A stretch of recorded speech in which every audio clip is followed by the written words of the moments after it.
Hi hello friends, എല്ലാ കൂട്ടുകാർക്കും പുതിയൊരു റിവ്യൂയിലേക്ക് സ്വാഗതം. അങ്ങനെ നമ്മുടെ അർജുൻ മരിച്ചു കഴിയുമ്പോഴേക്കും നമ്മുടെ കല്യാണിക്ക് വല്ലാത്ത ദേഷ്യം തോന്നുവാണ്. കാരണം വെച്ചാൽ ഈ ഒരു അവസ്ഥ വരാൻ കാരണം തന്നെ മേഘനയ്ക്ക് ഈ ഒരു അവസ്ഥ വരാൻ കാരണം ശരിക്കും രാഹുലാണല്ലോ. മാത്രമല്ല ഏറെക്കുറെയൊക്കെ മേഘന വിഷമിക്കുന്നുണ്ടെങ്കിൽ അത് ആൽബിയുടെ ജീവൻ നിലനിർത്താൻ വേണ്ടിയിട്ടാണ് ശരിക്കും പറഞ്ഞാൽ ആ ഒരു സമയത്ത് അർജുൻ മരിച്ചത്. അപ്പം ശരിക്കും പറഞ്ഞാൽ ഞങ്ങൾ ഏറ്റവും കൂടുതൽ കടപ്പെട്ടിരിക്കുന്ന മേഘനയുടെ ഇനിയുള്ള ജീവിതം കല്യാണി നോക്കാമെന്ന് കല്യാണി വിചാരിക്കുവാണ്. മേഘനയെ നോക്കാമെന്ന് കല്യാണി വിചാരിക്കുക കേട്ടോ. അത് മാത്രമല്ല അർജുന ഇങ്ങനത്തെ ഒരു ദാരുണാന്ത്യം വരാൻ കാരണം രാഹുലിനെ വെറുതെ വിടാൻ പാടില്ല.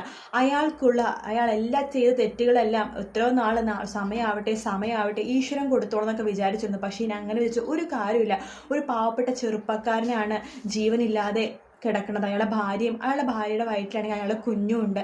അവരുടെ ജീവിതമാണ് രാഹുൽ എന്ന് പറഞ്ഞ് ഇയാൾ ഇല്ലാതാക്കിയിരിക്കുന്നത്. അതുകൊണ്ട് തന്നെ നമ്മുടെ കല്യാണി മേഘനെ കൊണ്ട് ഒരു കംപ്ലൈൻറ്റ് എഴുതിപ്പിക്കുകയാണ്.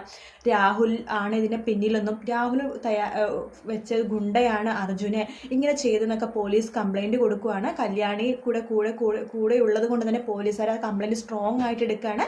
സേനനും പറഞ്ഞിട്ട് പോലീസുകാർക്ക് എന്തൊക്കെ വന്നാലും ഈ കേസ് തെളിയിച്ചിരിക്കണമെന്ന് പറയുകയാണ്. അങ്ങനെ പോലീസുകാർ ആ ഗുണ്ടകളെയൊക്കെ പിടിച്ച് നമ്മുടെ രാഹുലാണ് ഇതിന് പിന്നിലെന്ന് മനസ്സിലാക്കുവാണ്. ഇനി രാഹുലിനെ രക്ഷയില്ല, കാരണം രാഹുലും കുടുങ്ങിക്കഴിഞ്ഞു. അങ്ങനെ വിക്രത്തിന് പുറകെ രാഹുലും ജയിലിലേക്ക് പോകാൻ പോവാണ്. രാഹുൽ മാത്രമല്ല കൂട്ടുനിന്നതിന് ഷാരീനും സരയുനൊക്കെ പോലീസ് കസ്റ്റഡിയിൽ എടുക്കുന്നുണ്ട്.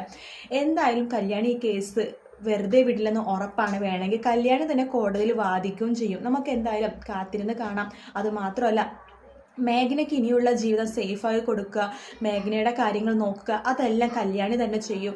പിന്നെ രാഹുലിന് ഇനിയുള്ള കാലം ഫുള്ളും ജയിൽവാസമായിരിക്കും. ഈ കേസ് തെളിയുന്നത് കൂടി തന്നെ രാഹുൽ ചെറുപ്പത്തിൽ തന്നെ ആ താരയുടെ കുഞ്ഞിനെടുത്ത് മാറ്റിയ സംഭവം സരയു ഷാരിയുടെ മകളല്ല എന്നുള്ള സത്യം എല്ലാ കേസുകളും ഇതോടുകൂടി തന്നെ തെളിയും കേട്ടോ.